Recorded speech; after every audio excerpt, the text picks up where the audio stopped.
Hello everyone, welcome to the Montana Farm Bureau Field Notes podcast.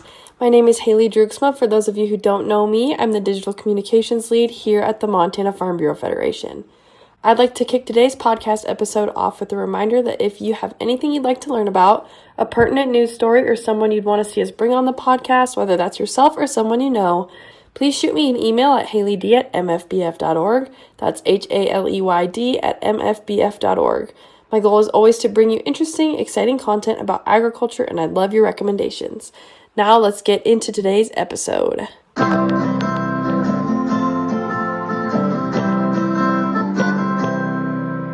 We are going to kick things off with some Farm Bureau news today. Yesterday, survey results from the American Farm Bureau Federation were released regarding fertilizer prices.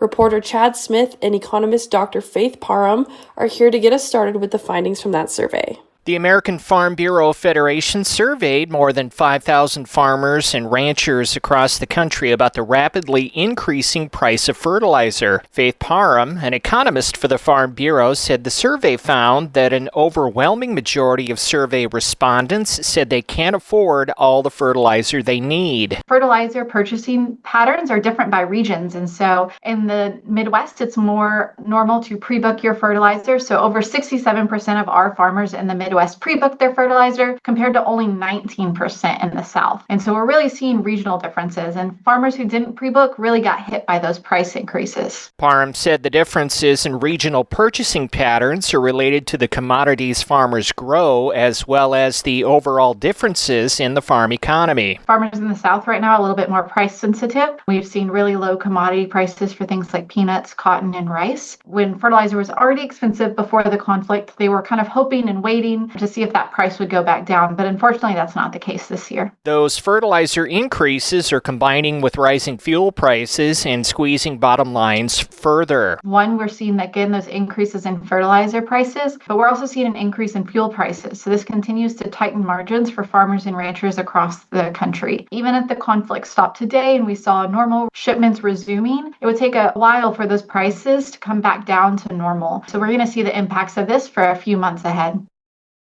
The Montana Farm Bureau and American Farm Bureau Federation are praising a new memorandum of understanding between the U.S. Department of the Interior and the USDA designed to streamline grazing on public lands.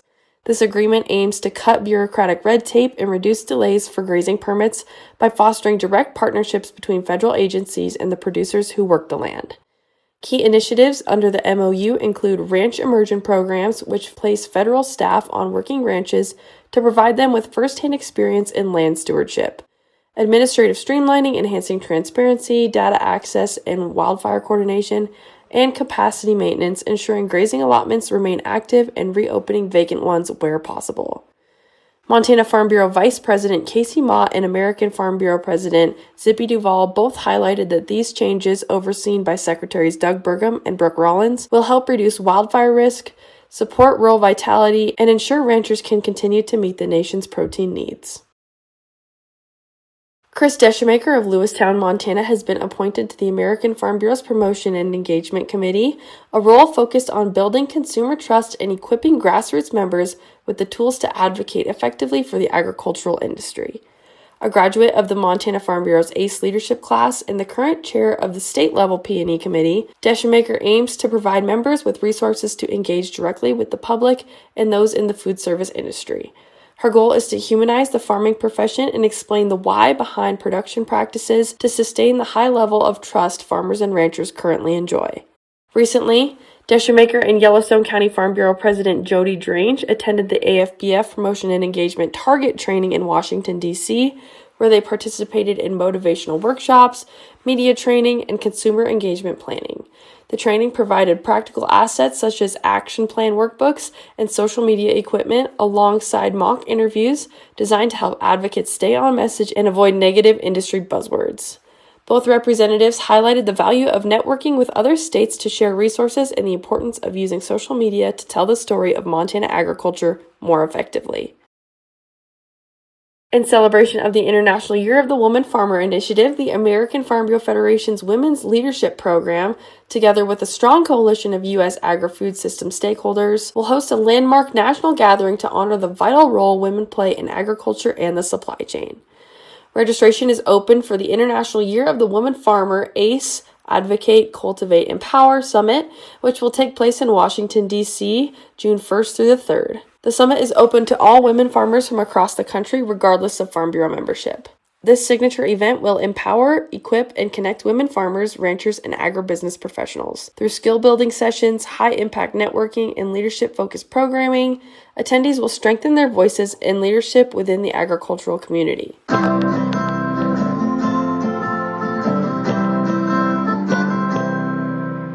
All right, now we will pivot into some Montana agriculture news, starting with some forage advice from the crew over at Tri-State Livestock News. In Montana, as across much of the northern plains, high moisture years often create a deceptive dilution effect where impressive pasture growth does not necessarily equate to high-quality nutrition for cattle. While wet summers result in abundant biomass and tall grasses, these plants often become stemmy and nutrient light as they mature and produce seed heads.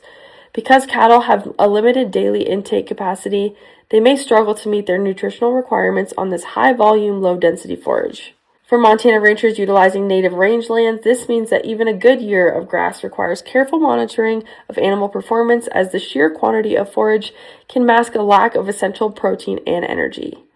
To manage this balance, Montana producers must prioritize forage testing and strategic supplementation, especially as cows approach the high demand periods of late gestation and early lactation during the winter months. Since dormant winter forage in Montana is often low in quantity, testing hay for crude protein and total digestible nutrients is a critical management tool to ensure that winter feed matches the rising metabolic needs of the herd. Furthermore, timing is essential. Delaying hay harvest to maximize tonnage often leads to a significant drop in digestibility and protein.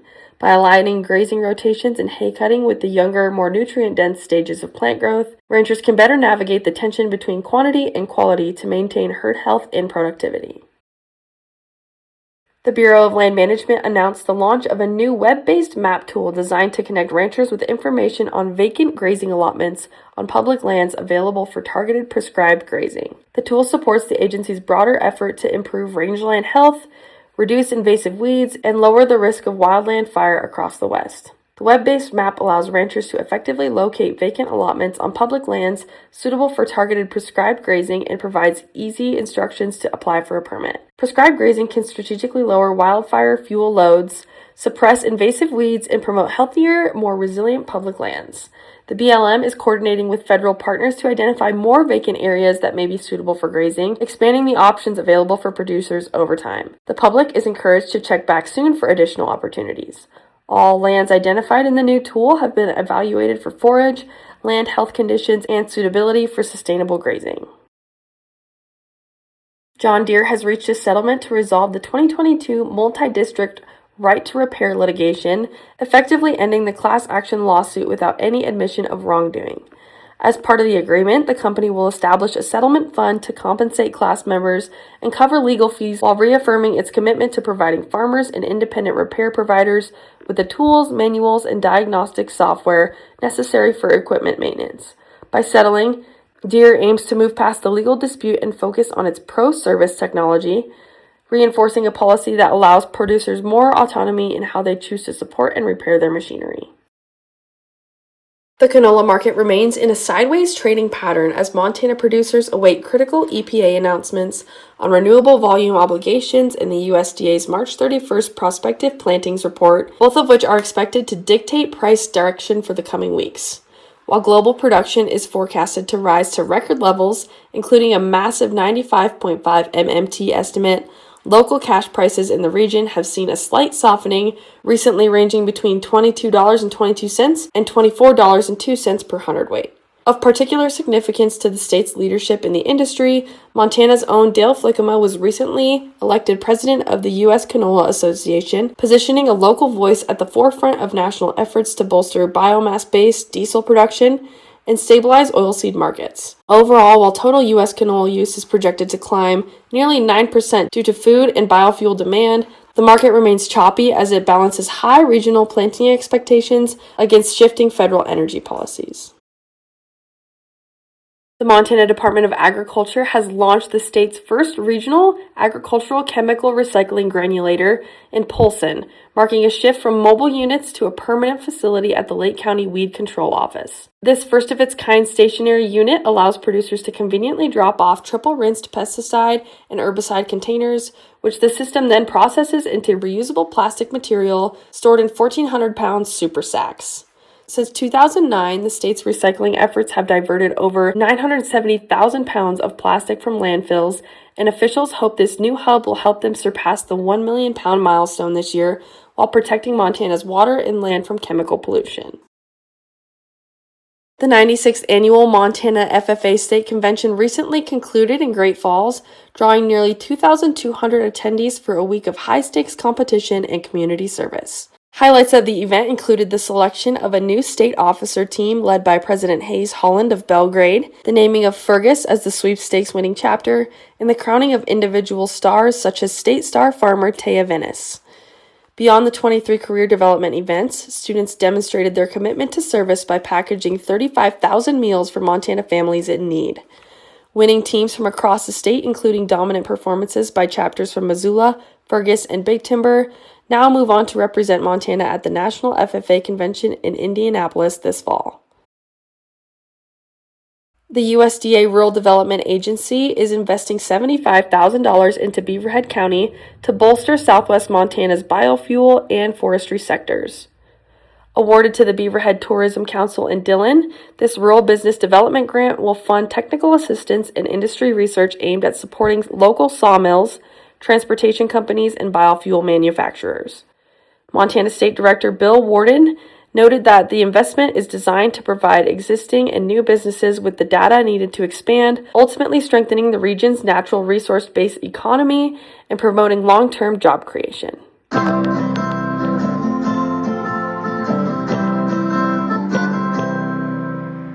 Time to wind us down with some members in the news today.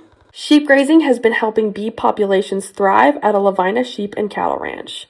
Entomologist Hayes Goosey, who works as the Montana State University Extension forage specialist, said grazing reveals dirt patches where bees can dig nests. Here is Montana Farm Bureau member Ben Lafelt to speak on the experience. We're sharing just over 2,000 ewes right now. So we'll ship around 20,000 pounds of wool. So it just kind of gives them a fresh start for the year to grow that coat. Not only does it help with the sheep and the grazing, but it also adds to the environment and the wildlife and the insects as a whole. Montana State University's College of Agriculture is launching a new program aimed at preparing the next generation of agricultural leaders and researchers before they even set foot on campus. The GROW Scholars Program will connect graduating high school seniors with paid, hands-on research opportunities at the Montana Agricultural Experiment Stations located across the state. Montana Farm Bureau member and director of the program, Joe Lackman, speaks to this new opportunity in the MSU College of Ag. So the GROW Scholars Program is an initiative provided from the Dean's Office of the College of Ag, Montana State University. It's actually coming down from our Dean Bajwa. She saw the need for undergraduate research and also creating pipelines into our Montana communities. The GROW Scholars Program, we're excited to push it out. We're going to invite 20 scholars to come to MSU. We're looking at high school students when they graduate this senior year to say, hey, you can come work at one of our Ag Experiment Centers through the MAZE Network, our Montana Ag Experiment Centers.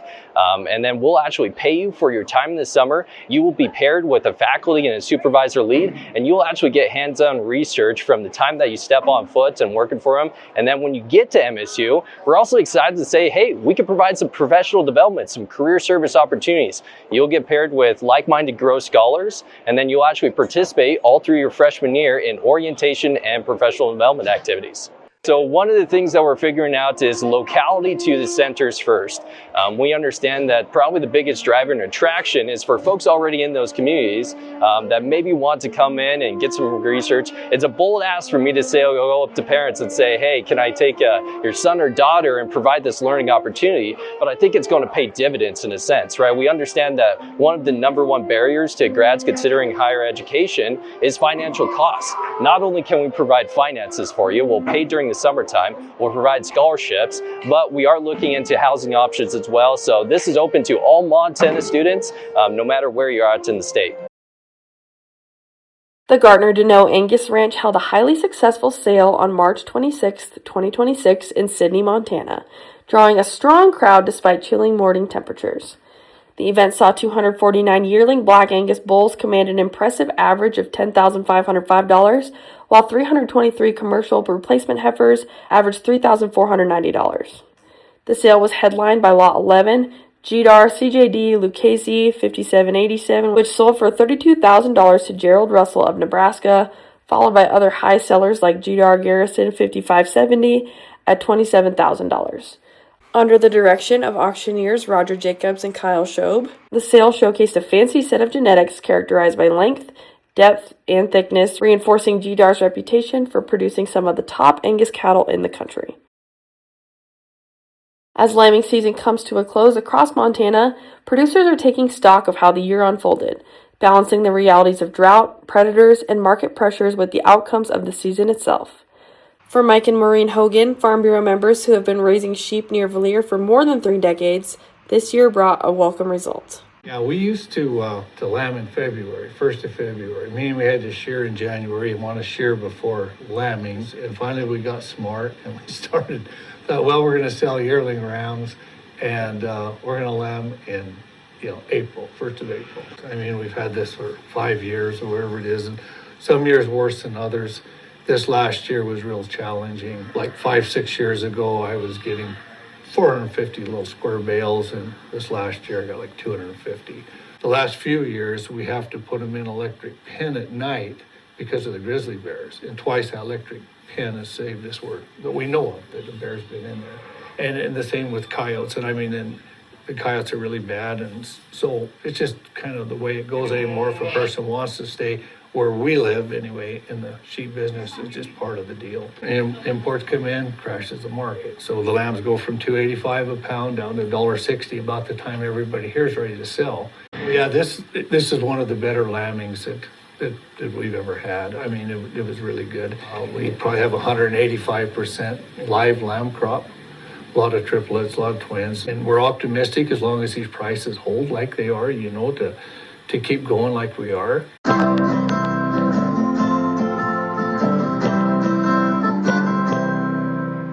And finally, we will wrap this episode up with some upcoming events to keep on your radar. First and foremost, be sure to mark your calendars for the Montana Farm Bureau 2026 Summer Conference running June 14th through the 17th at the Hilton Garden Inn in Kalispell. Visit mfbf.org today for more information on the event and a full agenda coming soon.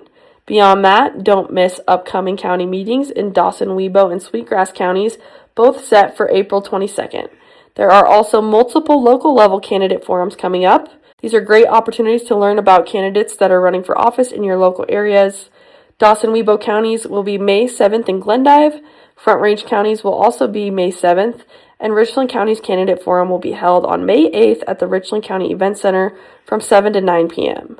If you have any questions about these events, please visit mfbf.org and contact your regional manager.